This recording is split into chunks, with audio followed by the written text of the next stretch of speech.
He came over the top of a big hill. "You can't catch us!" laughed the troublesome trucks. Whee! But there was trouble ahead. Duck had stopped at the crossing at the bottom of the hill. Arthur's driver applied the brakes, but it was too late. Squashed fruit flew everywhere.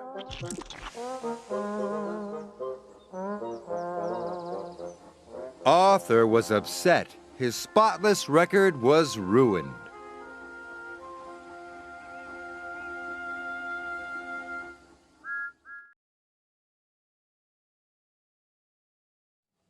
"Oh dear," replied Tom Tipper. "This is going to make me later still." He was in a hurry and being careless. He propped his bike against Percy's mail truck and rushed away. "Stop!" cried Percy, but Tom was out of sight. There was worse to come. Percy's driver hadn't seen the bike and he started away. "Oh no!" cried Percy. "Now there'll be trouble." And there was. Percy's driver quickly stopped the train. Everyone came running to the scene. Tom Tipper's bicycle was in pieces.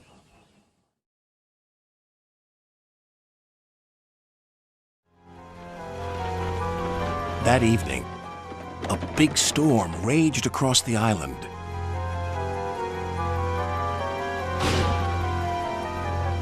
Cranky and the engines were trapped at the docks. "We're sure to be safe in this shed," said Duck. But he was wrong. The engines had no idea they were about to be put in great danger by an old tramp steamer. It was out of control and running aground, straight into the sheds.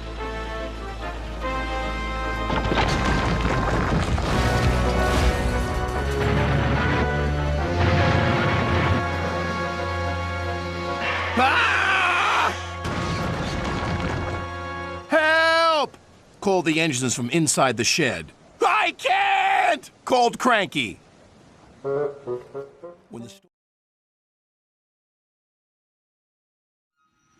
Thomas thought he was being clever. Really, he was only moving because a careless cleaner had meddled with his controls. He soon found his mistake. He tried to whee, but he couldn't. He tried to stop, but he couldn't. He just kept rolling along. He didn't dare look at what was coming next. There was the station master's house. The station master was about to have breakfast. "Horrors!" cried Thomas, and shut his eyes. The house rocked. Broken glass tinkled. Plaster was everywhere. Thomas had collected a bush on his travels. He peered into the room through its leaves. He couldn't speak. The station master was furious. His wife picked up her plate. "You miserable engine," she scolded. "Just look what you've done to our breakfast. Now I shall have to cook some more." She banged the door. More plaster fell. This time it fell on Thomas. Thomas felt depressed. Workmen.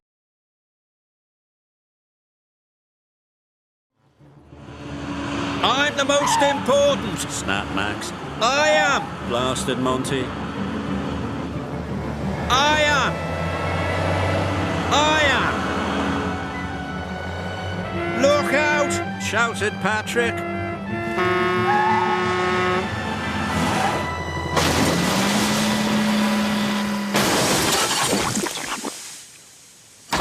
"Oh, flatten my fenders," shouted Monty. "Not my fault," called Max. "My beautiful concrete," moaned Patrick. "My beautiful blue paint," moaned Thomas.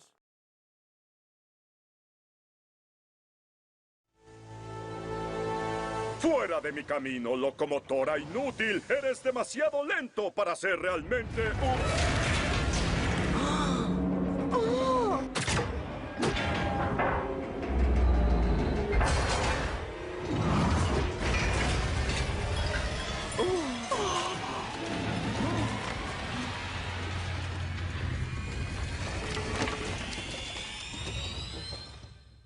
¡Oh, Stephen! ¡Tú me salvaste! Y a mis pasajeros. Yo... Te está dando las gracias, Stephen.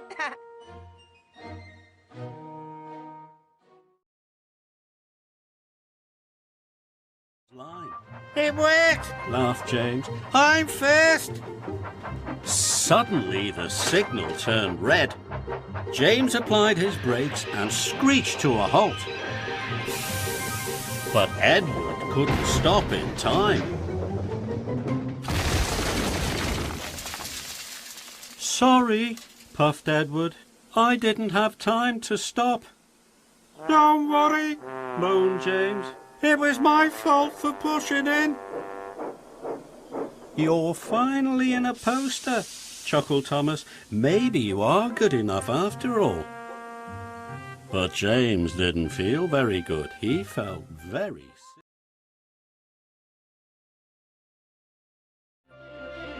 The branch line couldn't take his weight and the rails buckled. Oh, help, Gordon cried as he slid off the tracks and into a field.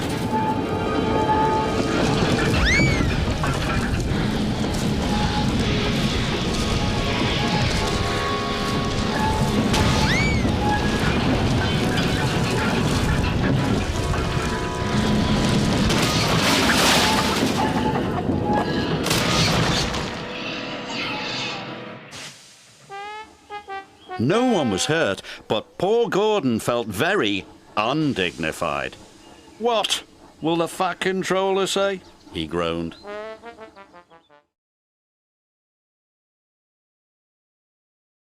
Even more careless. I'll show that smelly diesel and those lazy steamers, he said to his driver. Careful, cautioned his driver. You're asking for trouble. And he got it.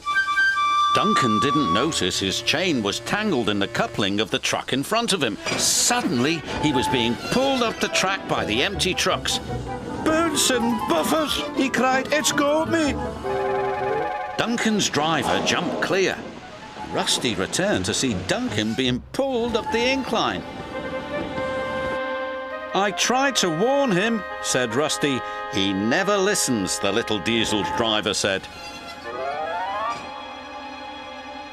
The chain pulling Duncan's trucks couldn't hold the weight. It suddenly snapped. Help! He yelled.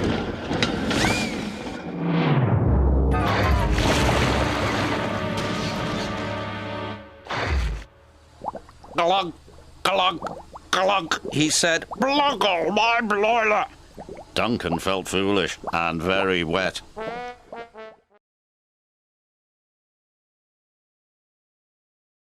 Peter Sam felt much better after his long drink, but the freight cars were bored. Let's break away. Their loads were heavy and the couplings old. One snapped.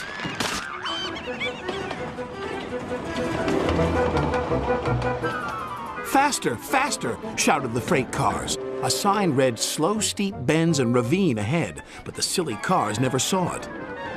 Then, it was too late.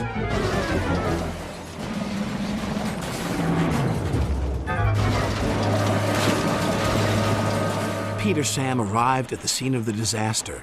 His driver sighed. This was our fault. We didn't secure them properly. We'll have to get help to pull them out.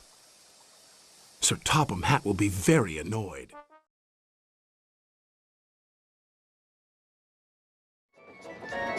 He didn't see that the switch had failed and that he had been diverted into a siding. "Look out, Percy!" shouted his driver and applied the brakes, but it was too late.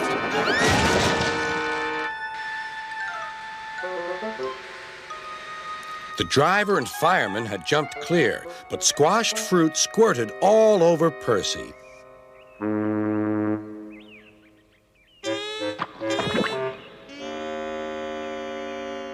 Sir Topham alongside him. Then there was trouble. Harry and Bert were enjoying a rest at the engine sheds, but Thomas and Diesel couldn't see them. They raced backwards towards Harry and Bert. With a crash and a bash, Thomas and Diesel smashed Harry and Bert right through the back of the engine sheds. Stones and timber flew everywhere. Bust my buffers! Oh no!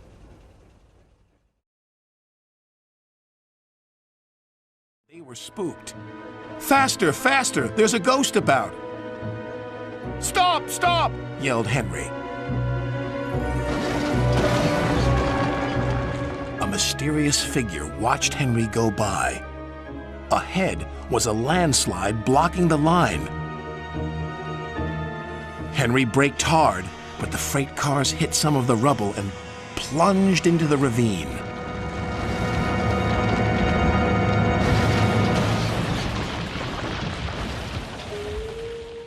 Just then,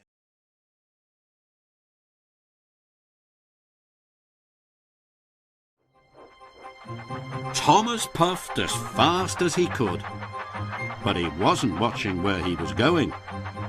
Thomas didn't notice that the points had been changed. Thomas puffed into the sidings and biffed into the buffers. Sticky toffee splattered everywhere. "Oh no," moaned Thomas. "I can't give the children train rides when I'm this messy."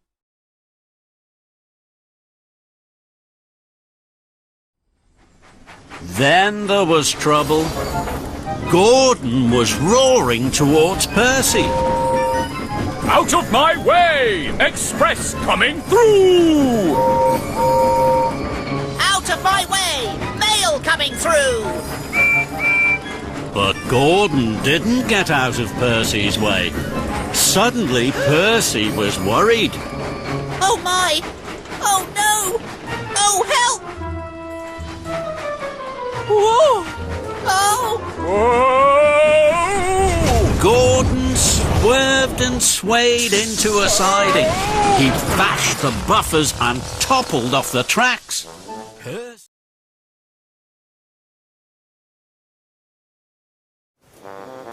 Suddenly, Thomas saw Harry rumbling towards him. Thomas backed away as fast as he could, but he didn't see Bert pulling up behind him. Thomas bumped into Bert, the stinky cheese shot into the air and splattered down all over Thomas, Bert and Harry. "Now we're really stinky," moaned Harry. "The most stinkiest engines ever," groaned Bert. Harry and Bert rushed straight to the washdown. Thomas wanted to go to the washdown too, but Thomas's cheese was all over the track.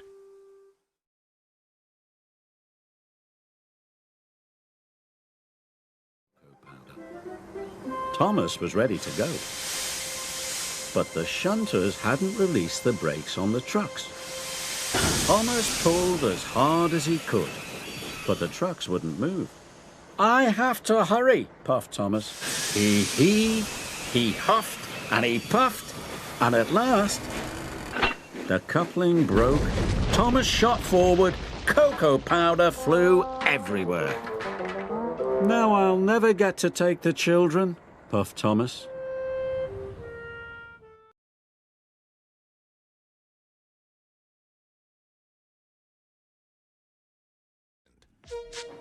The rails were slippery. He couldn't stop in time.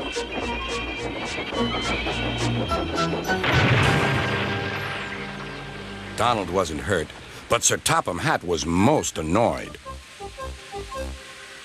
"I am disappointed, Donald. I didn't expect such clumsiness from you. I had decided to send Douglas back and keep you." "I'm sorry, sir," said Donald. "I should think so, too. You have upset my arrangements. Now, James will have to help with the goods work while you have your tender mended. James won't like that."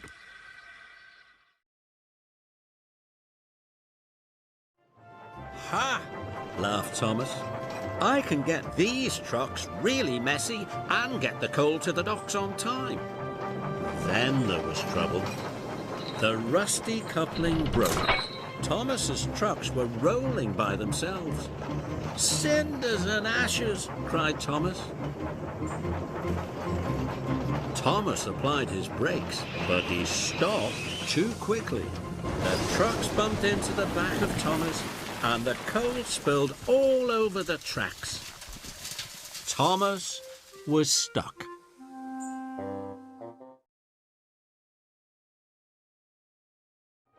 The difficult bend came nearer and nearer. Thomas was supposed to slow down, but he wanted to get past the bend quickly. So Thomas went faster and faster. The carriages rattled and shook. Soon be over, Thomas said to himself. And it soon was.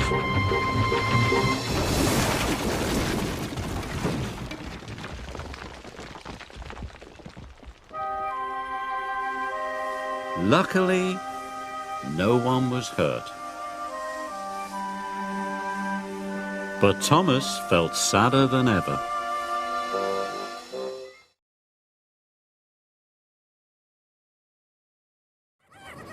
Without a back engine to push from behind, it was very hard to pull the heavy cars up the hill. Oh! You said you were going to be good! Sorry, Thomas. We forgot. We won't hold you back anymore. What? No!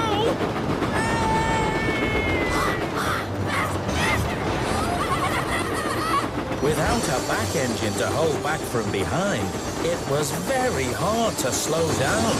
And Thomas's brake van wasn't strong enough to stop the heavy cars. Oh no! Toby, look out! Luckily, a signalman switched him onto a siding.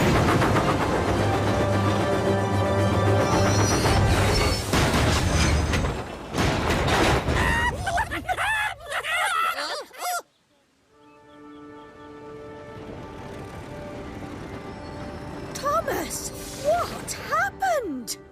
You two were taking so long. I decided not to wait and take the troublesome trucks by myself. Without a back engine? Not a good idea. I know. Sorry, Thomas. I did tell Mavis a number of times that we should get back to the quarry. What? You never said... Oh!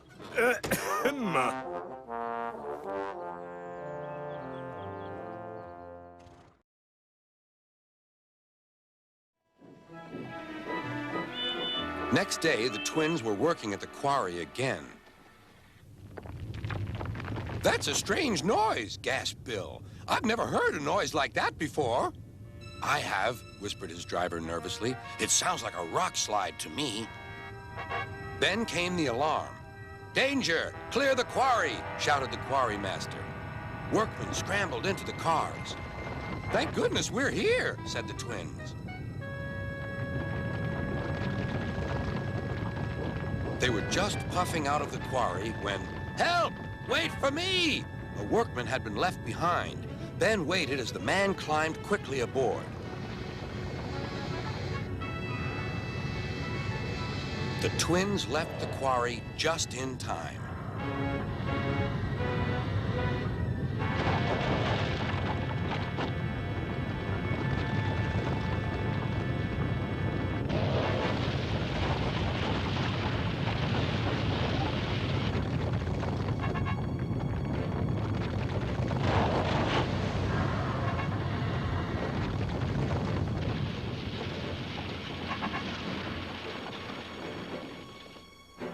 Everyone was safe, but rubble lay all around. Oh dear, said Bill. This wasn't our fault. I hope Sir Topham Hatt will understand. And indeed he did.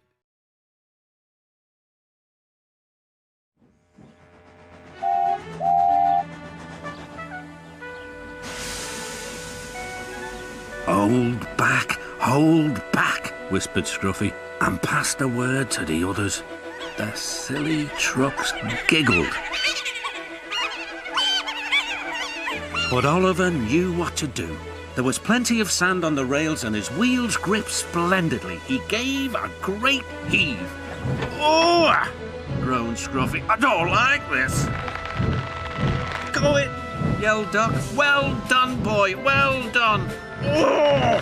Wailed Scruffy. Oh! I'm coming apart.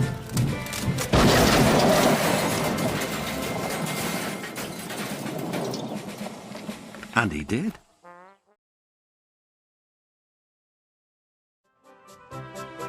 Thomas grew more and more excited. Too excited for his own good. I'm glad I'm a splendid engine, he puffed. The Fat Controller thinks I'm really useful. I had a race with Bertie once. I whooshed through the tunnel and stopped an inch from the buffers. Then, Thomas made his mistake. Just like this, he boasted.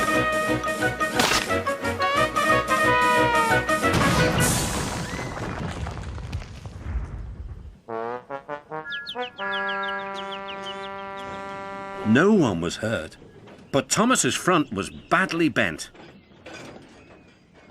They telephoned to the Fat Controller. I'll send up the workmen, he said.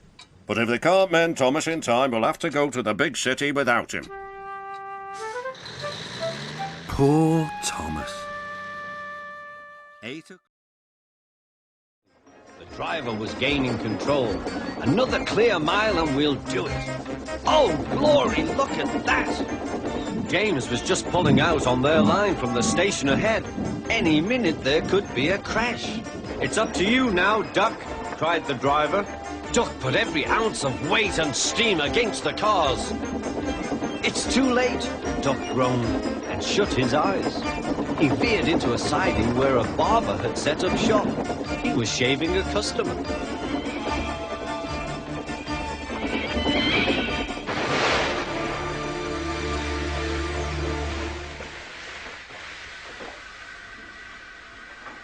The silly cars had knocked their conductor off his van and left him far behind after he had whistled a warning. But the cars didn't care. They were feeling very pleased with themselves. Beg pardon, sir, gasped Duck. Excuse my intrusion. No, I won't, said the barber. You frightened my customers. I'll teach you. And he lathered Duck's face all over. Poor Duck.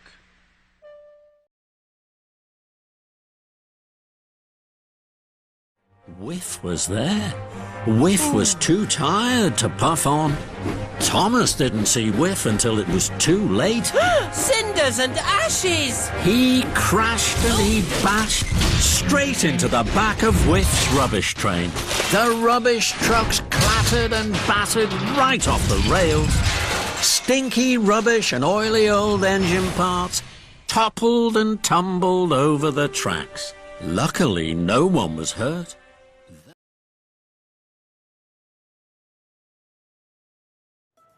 Meanwhile, Daisy, the diesel rail car, was on her way back to her shed. But then there was trouble.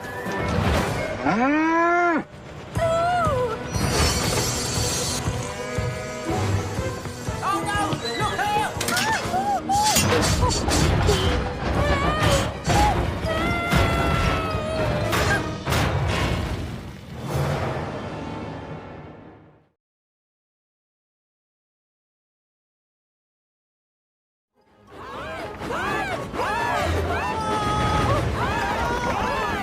With too many rocks and no brake van to help him slow down, Thomas couldn't stop. Percy! Thomas! Look out!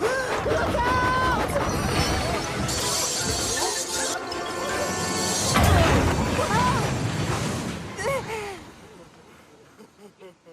Sorry, Percy.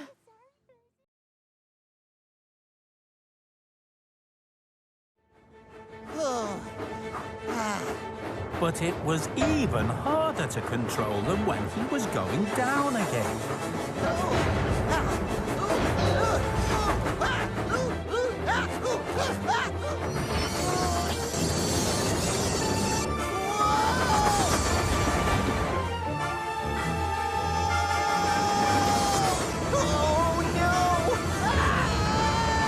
And then there was trouble.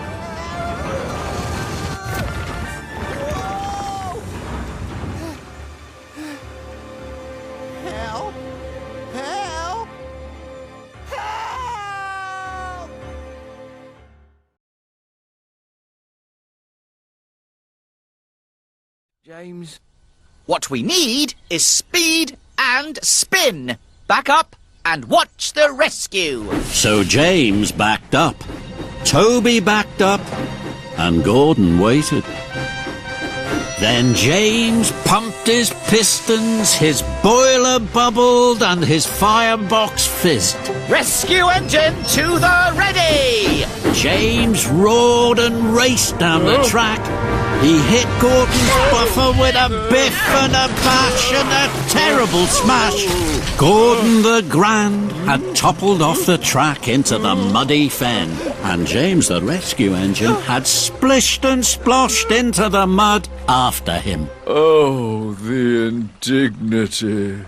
Oh, my paintwork. James felt...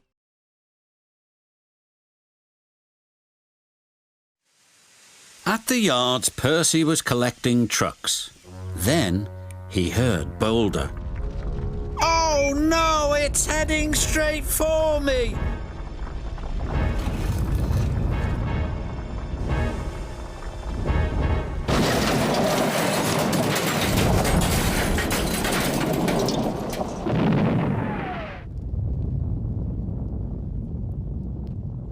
When the Fat Controller inspected the damage, he decided to close the mine. Then he looked at Boulder.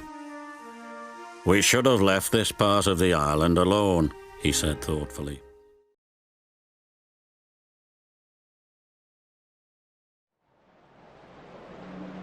A goods train was waiting in the siding to let the flying kipper pass, and the driver and fireman were drinking cocoa in the brake van. The kipper is due, said the guard. Who cares, said the fireman. This is good cocoa.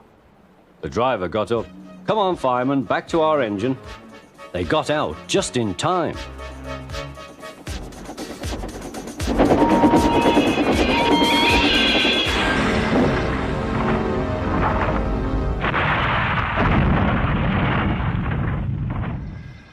Henry's driver and fireman had jumped clear before the crash, but Henry lay dazed and surprised.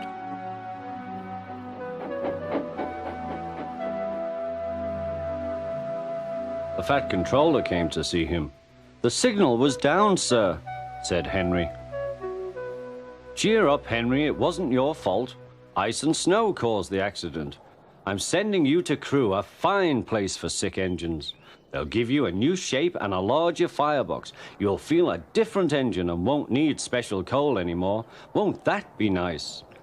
Yes, sir, said Henry doubtfully.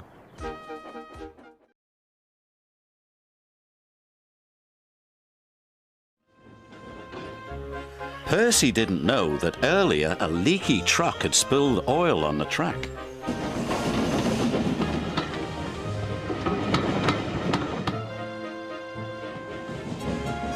When he approached the chocolate factory, his driver applied the brakes, but Percy's wheels just skidded on the oily rails. Oh no! Hooted Percy.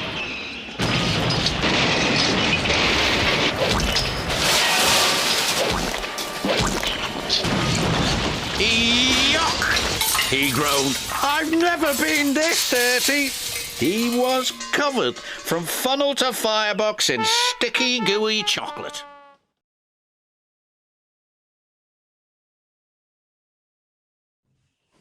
Then there was trouble. As Gordon approached the new station, neither the driver nor fireman could apply his brakes. Something had jammed. The driver reduced steam, but Gordon was still going too fast.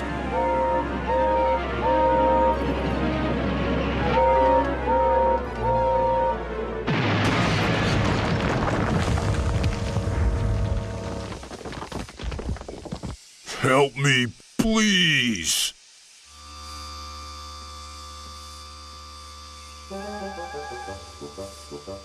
Well, Gordon, said Sir Topham Hatt, I knew you wanted a panoramic view, but this is not the way to achieve it.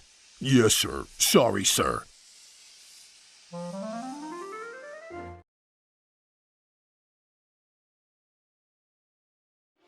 But Thomas didn't want to listen. He was too cross. He kept thinking about what was on the other side of the mountain. and he wasn't looking where he was going.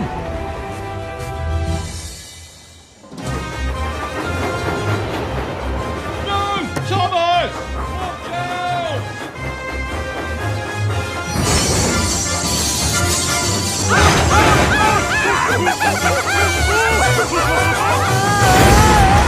I can't stop!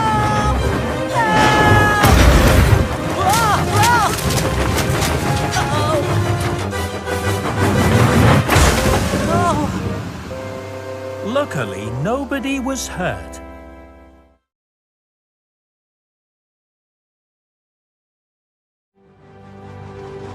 One day, Henry was pulling a very important goods train on his way to the mainland. Faster! Faster! Hurry up, Henry! We haven't got all day! A faulty signal should have warned Henry there was another goods train stuck on the track up ahead. Then, everything happened at once.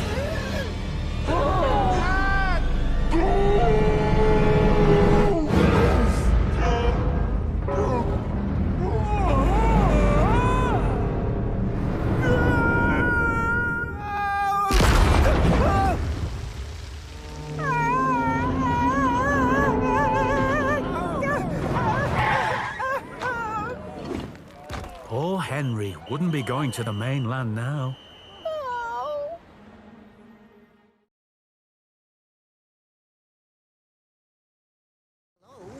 The load did hold, but not quite long enough.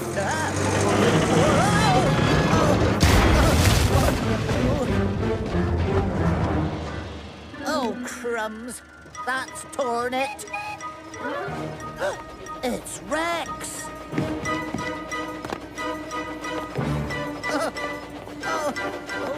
I said it was easy.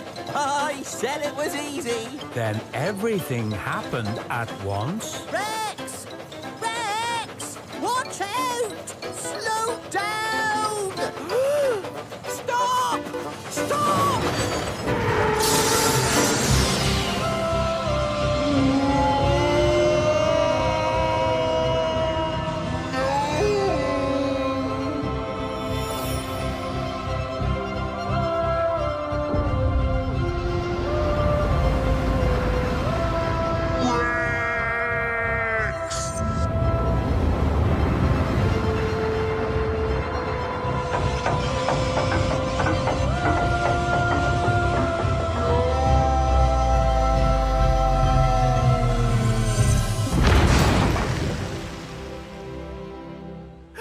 Oh, no! Oh, no.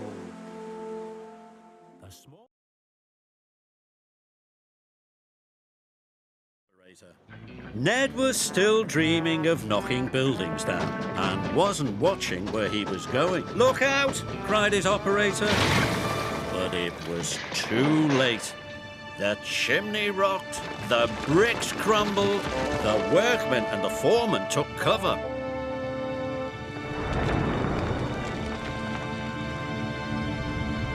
Oliver and Thomas watched in amazement.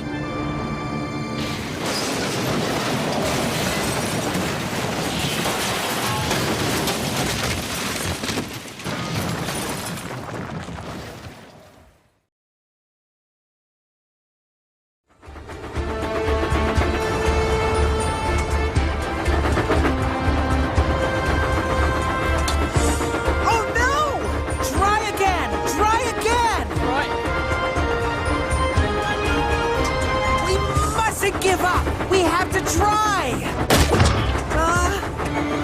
Faster! Faster!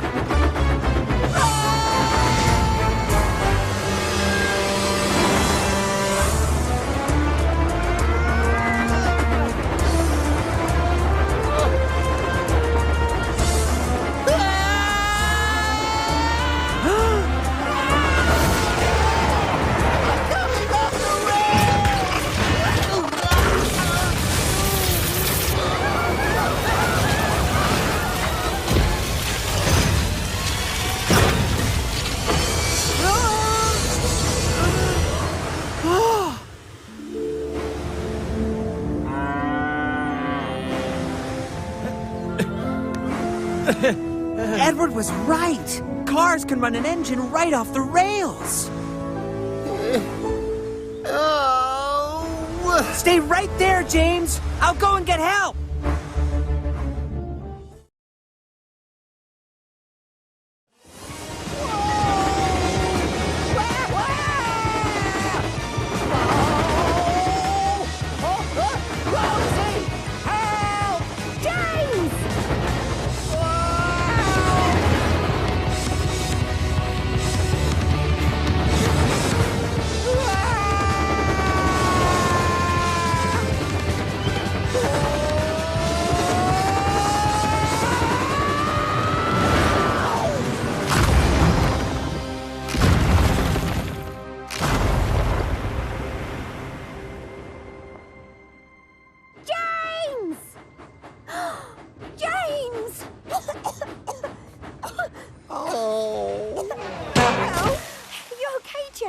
I think so. How's my paint looking?